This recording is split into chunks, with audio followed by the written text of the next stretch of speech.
Terima kasih Anda masih bergabung bersama kami. Pemirsa, indeks harga saham gabungan dilanjutkan rally di awal pekan meskipun secara intraday sempat melemah dengan meninggalkan level 7.100. IHSG berbalik menguat dengan kontributor utama saham BBCA yang berhasil kembali menembus level Rp9.500 per saham.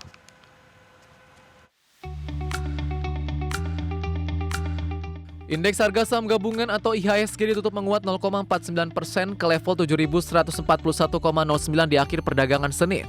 IHSG berbalik menguat usai secara intraday koreksi ke bawah 7.100 di sesi 1. Indeks sektoral dengan kenaikan terbesar adalah sektor transportasi dan logistik melesat di 3,09%, sektor barang baku menguat 1,99% dan sektor energi melaju di 1,97%.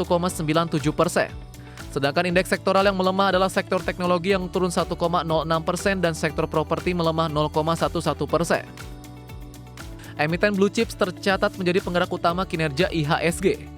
Saham PT Bank Sentral Asia Tbk atau BBCA ditutup menguat 2,15% di level Rp9.500 per saham. Saham BBCA menguat di tengah Goldman Sachs menaikkan target harga saham BBCA dari sebelumnya di Rp10.100 per saham di 4 April 2025, naik menjadi Rp11.300 per saham. Penopang juga datang dari TLKM, ditutup menguat 2,92% di level Rp2.820 per saham. Selanjutnya masih dari perbankan B-Caps, saham BMRI ditutup menguat 0,91% di level Rp5.525 per saham. Di sisi lain, saham grup Adaro yang melonjak hari ini menjadikan saham PT Alamtree Resources Indonesia Tbk ikut menopang IHSG dengan ditutup menguat signifikan 7,91% di level Rp2.320 per saham. Kenaikan saham Adro sejak akhir pekan lalu bertepatan dengan dimulainya aksi korporasi pembelian kembali atau buyback saham perusahaan. Dari barang baku ada saham MDKA ditutup menguat 6,98% di level Rp2.070 per saham. Secara keseluruhan, IHSG menguat di tengah meredanya perang dagang dan koreksi rating pemerintah Amerika Serikat. Diketahui, lembaga pemeringkat utang Moody's Investor Service resmi menurunkan peringkat kredit pemerintah Amerika Serikat dari AAA menjadi AA1. Moody's menilai lonjakan beban utang dan meningkatnya biaya bunga sebagai penyebab utama koreksi peringkat. Dari dalam negeri, pelaku pasar menunggu rilis suku bunga Bank Indonesia di Rabu pekan ini di tengah melambatnya perekonomian Indonesia dan cadangan devisa turun di April 2025. Berbagai sumber IDX Channel. Dan berikutnya kita akan simak market spotlight hari ini 20 Mei 2025. IHSG ditutup menguat 0,49% ke level 7.141 di tengah pelemahan bursa Asia. Dan BBCA jadi penopang utama IHSG naik 2,1% ke level 9.500 per lembar saham dan teknologi memimpin pelemahan sektoral yang turun 1%. Dan berikutnya kita akan simak agenda ekonomi pemirsa dari Amerika Serikat. Ada pidato Logan dari The Fed, kemudian juga pidato anggota FOMC Kashkari. Dari China ada suku bunga utama kredit PBOC, dan dari Malaysia ada neraca perdagangan di bulan April, dan dari Eropa ada data soal kepercayaan konsumen di bulan Mei. Dan berikutnya agenda emiten pemirsa Jati ex dividen tunai, Unik, RUPS, dan juga PSSI juga menggelar RUPS. Sementara itu ASI, KUM dividen tunai, dan JSMR ex dividen tunai. Dan pembukaan dari bursa-bursa utama Asia di pagi hari ini. Ya, untuk bursa-bursa utama Asia di pagi hari ini dibuka mix dengan mayoritas menguat, dengan Nikkei menguat 0,74% di level 37.774, SCI Singapura menguat 0,3% di level 3.887, Kospi Korea dibuka melemah 0,03% di level 2.604, dan Hang Seng Hong Kong dibuka menguat 0,38% di level 23.424.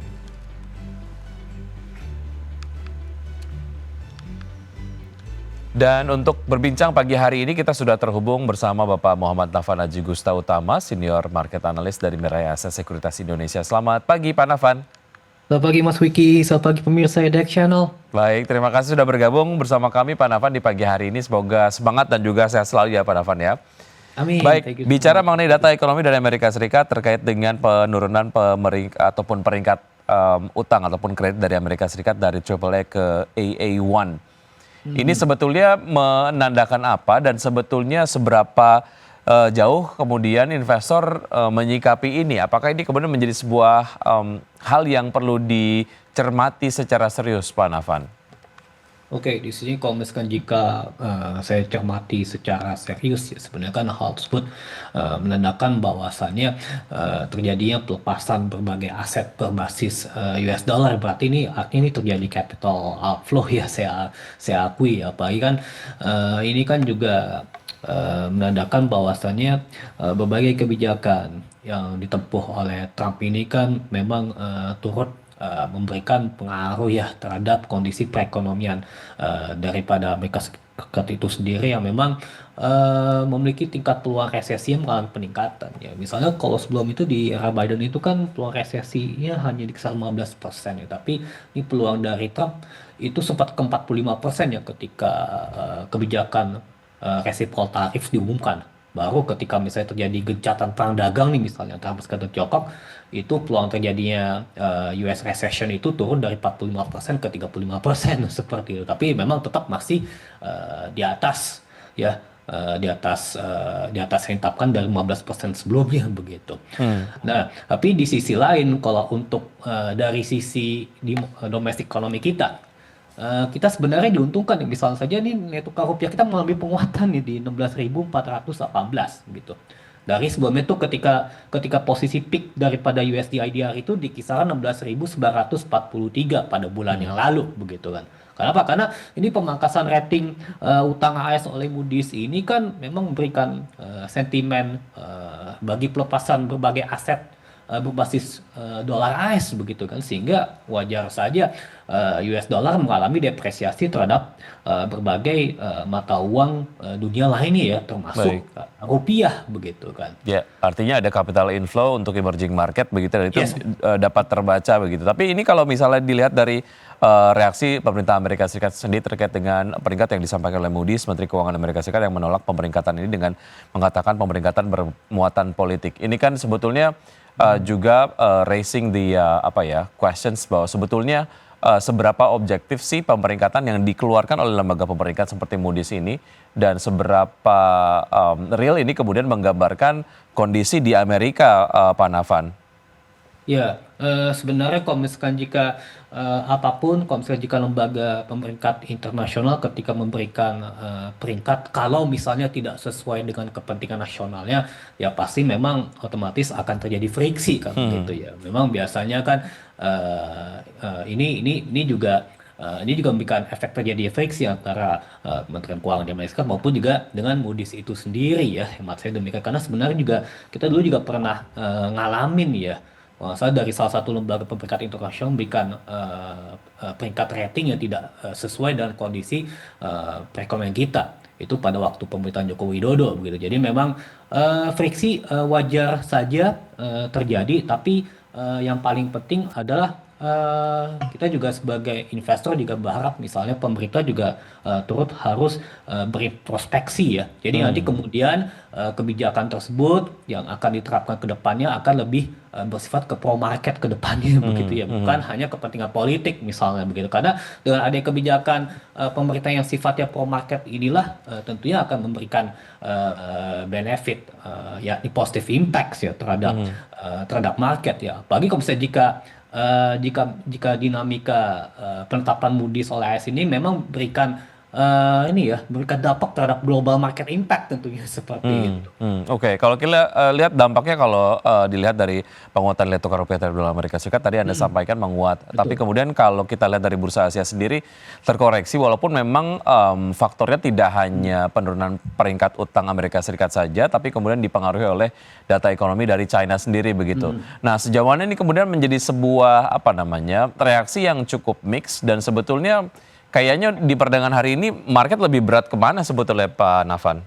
Oke, di sini kalau misalnya jika saya melihat secara teknikal, memang penguatan IHSG kemarin itu kan terlihat bahwasannya net foreign buy juga masih terjadi ya begitu. Net foreign buy pada kemarin itu kisaran 368,08 billion kalau secara daily. Memang mengalami penurunan jika dibandingkan dengan sebelumnya kisaran 500 billion ya. Tapi kalau secara teknikal kembali, memang pergerakan IHSG ini untuk sementara ini candle-nya masih relatively positif, masih belum ada indikasi terjadi bearish candlestick pattern misalnya yang menggunakan ada aksi profit taking. Berarti otomatis sebenarnya kalau misalkan kita melihat dari dinamika misalnya meredanya tensi perang dagang, kemudian juga dinamika terkait dengan kebijakan pelonggaran moneter ditetapkan oleh Tiongkok berupa pemangkasan loan prime rate untuk 1 tahun dan 5 tahun itu di kisar 10 basis point. Ini tentunya ditambah dengan penguatan nilai tukar rupiah ya. Bahkan inflasi kita juga stabil. Ini sebenarnya buka peluang bagi Bank Indonesia untuk mulai mempertimbangkan dalam menerapkan pelonggaran moneter ya, dengan menurunkan suku bunga acuan sebesar 25 basis point dari 5,75% jadi 5,5% gitu. Sehingga tentunya ini otomatis ya semestinya sudah terpresin daripada penguatan tren atau rally penguatan ISG sebelumnya seperti itu. Adanya capital inflow tentu saja ini mungkin Ya. dipertebal dampaknya dengan penurunan suku bunga acuan dari Bank Indonesia begitu ya, Ya, supaya kemudian secara dampak ini akan lebih terasa begitu. Baik, kalau Anda tadi lihat implikasinya terhadap pasar domestik, artinya sudah dapat terlihat lah ya, walaupun kemarin memang pada penutupan perdagangan IHSG menguat, walaupun secara intraday terkoreksi meninggalkan level 7.100-an, tapi kemudian ditutup menguat begitu. Nah, secara kemungkinan, tadi Anda juga menyebutkan bahwa possibility terjadi capital inflow terhadap emerging market itu kemudian terjadi. Artinya secara proyeksi untuk IHSG hari ini akan menguat signifikan atau seperti apa, Pak Nafan? Oke, di sini kalau secara teknikal, ini kan candlestick-nya belum menunjukkan bearish candlestick ya pada perdagangan kemarin. Berarti otomatis ini ISG harusnya sih bisa mengalami bullish phase ya, secara continuity begitu. Karena resistance untuk ISG yang saya tetapkan saat ini ya adalah level 7.161, ini merupakan yesterday's high. Kalau misalnya jika bisa break above 7161, maka resistance berikutnya itu ada level 7256 berdasarkan dari Fibonacci extension pada 107,2%. Sementara itu kalau untuk level supportnya itu ISG berada di kisaran 7078 hingga 7028 seperti itu. Oke, artinya memang masih ada kemungkinan bahwa IHSG akan mempertahankan tren bullishnya, belum ada indikasi bahwa overbought dan juga akan terjadi profit taking begitu ya?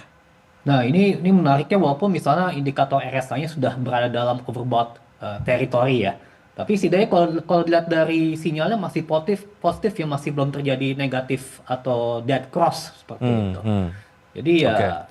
ya selama misalnya candlestick positifnya terjadi nih misalnya dan belum terjadi bearish candlestick pattern ya, tentunya ya bullish phase ya masih relatively berlaku ya. Bagian Baik. pergerakan ISG ini kan sudah terjadi breakout dari major descending broaden wedge pattern seperti itu.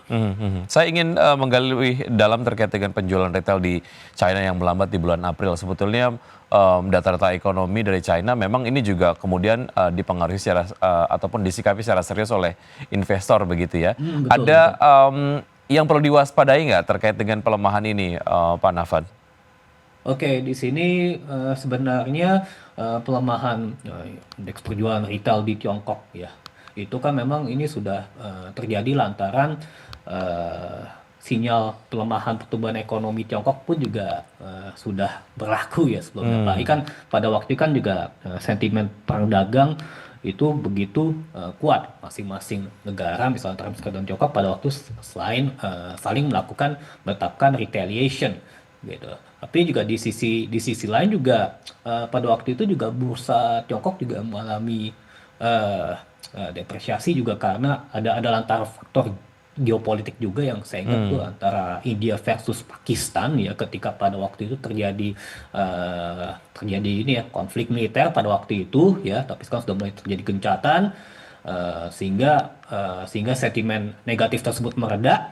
Dan ditambah lagi dengan adanya kebijakan Bank Sentral Rakyat Tiongkok yang menerapkan pelonggaran moneter. Ya, tentunya ini benar-benar disikapi oleh Bank Sentral Tiongkok ya dalam rangka untuk menggenjot pertumbuhan ekonomi Tiongkok secara optimal.